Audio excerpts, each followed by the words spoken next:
Assalamualaikum warahmatullahi wabarakatuh. Perkenalkan, nama saya Ferdian Saputra, NIM 22650012 dari kelas A Prodi Teknik Informatika. Pada video kali ini saya akan mereview materi mengenai software engineering. Sejarah software engineering. Istilah software engineering digunakan pertama kali pada akhir 1950-an dan awal 1960-an. Saat itu, masih terdapat perdebatan tajam mengenai aspek engineering dari pengembangan perangkat lunak.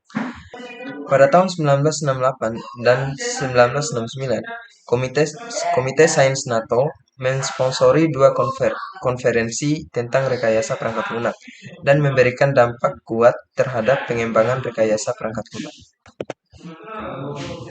Nah, untuk pengertian dasarnya, istilah rekayasa perangkat lunak secara umum disepakati sebagai terjemahan dari istilah software engineering. Istilah software engineering mulai dipopulerkan pada tahun 1968 pada Software Engineering Conference yang diselenggarakan oleh NATO. Sebagian orang mengartikan RPL hanya sebatas pada bagaimana membuat program komputer, padahal ada perbedaan yang mendasar antara perangkat lunak atau software dan perangkat komputer. Perangkat lunak adalah seluruh perintah yang digunakan untuk memproses informasi. Perangkat lunak dapat berupa program atau prosedur. Program adalah kumpulan perintah yang dimengerti oleh komputer, sedangkan prosedur adalah perintah yang dibutuhkan oleh pengguna dalam memproses informasi. Perangkat lunak atau software. Perangkat lunak merupakan program-program komputer dan dokumentasi yang saling berkaitan. Rekayasa perangkat lunak berasal dari dua kata, yaitu software dan engineering. Perangkat lunak adalah source code pada suatu program atau sistem. Perangkat lunak tidak hanya dokumentasi terhadap source code, tapi juga dokumentasi terhadap sesuatu yang dibutuhkan selama pengembangan, instalasi, penggunaan, dan pemeliharaan sebuah sistem. Rekayasa perangkat lunak adalah suatu disiplin rekayasa yang berkonsentrasi terhadap seluruh aspek. Perkembangan rekayasa perangkat lunak. Pada tahun 1940-an, komputer pertama yang membolehkan pengguna menulis kode program langsung. Pada tahun 1950-an, generasi awal interpreter dan bahasa makro, generasi pertama compiler. Pada tahun 1960-an, generasi kedua compiler, komputer mainframe mulai dikomersialkan. Pengembangan perangkat lunak, pesanan konsep software engineering mulai digunakan. Pada tahun 1970-an, pengembangan perangkat lunak, perangkat mini komputer komersial. Pada tahun 1980-an, perangkat komputer personal atau PC komersial, peningkatan permintaan perangkat lunak. Pada tahun 1990-an, pemrograman berorientasi objek, agile process, dan extreme programming, peningkatan drastis kapasitas memori, peningkatan penggunaan internet. Pada tahun 2000-an, platform interpreter modern, contohnya seperti Java, NetBeans, PHP, dan lain-lain. Tujuan rekayasa perangkat lunak.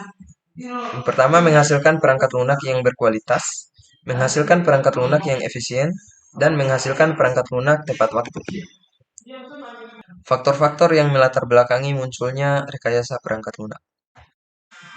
Pertama, ketidakmampuan organisasi memprediksi waktu, usaha, dan biaya untuk membangun perangkat lunak.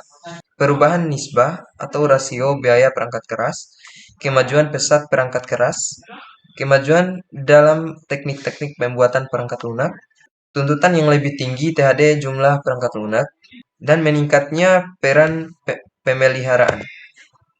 Sifat dan karakteristik software. Yang pertama, software merupakan elemen sistem logik dan bukan elemen sistem fisik seperti hardware. Kedua, elemen itu tidak aus tetapi bisa rusak.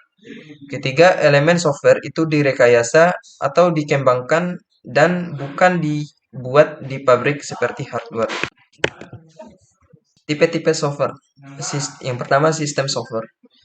Sekumpulan program yang ditulis untuk melayani atau menunjang program lainnya, seperti compiler, editor, utility, sistem operasi, driver, dan prosesor telekomunikasi.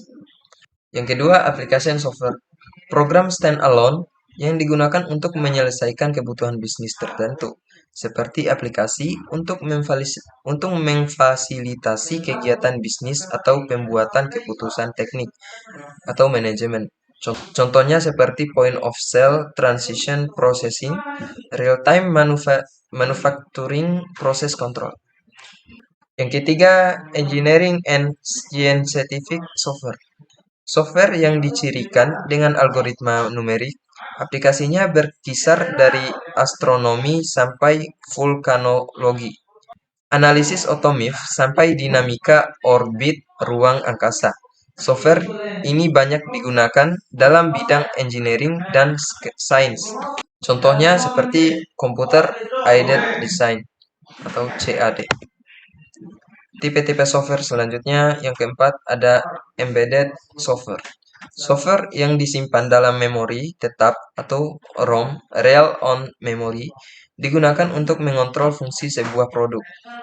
Embedded software ini dijalankan dengan fungsi-fungsi terbatas seperti fungsi digital untuk automobil atau kontrol bahan bakar, dashboard, sistem rem. Kemudian yang keempat, produk line software.